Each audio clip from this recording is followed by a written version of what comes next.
তিনি খুবজ রুটি খেতে পছন্দ করতেন, তিনি খাল ভিনেগার সিরকা খেতে পছন্দ করতেন, তিনি খাসির বাজুর গোশত সিনার গোশত খেতে পছন্দ করতেন। বিশ্বনবী লাউ খেতে পছন্দ করতেন। লাউ খান তো নাকি কোন স্বাদের লাউ বানাইলো মোরে, আগা খাইলাম ডোগা খাইলাম, এগুলো বললেন না।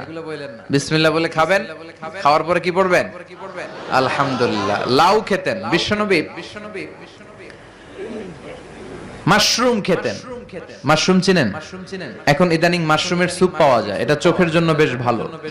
মাশরুম খেতেন, শশা খেতেন, তরমুজ খেতেন, কালিজিরা খেতেন, আজোয়া নামে একটা খেজুর খেতেন স্পেশাল।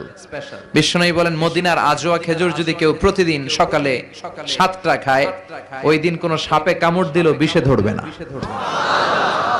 ব্ল্যাক ম্যাজিক করলে ক্ষতি হবে না, জিন পরীর জাদু টোনায় তো কাজই হবে না।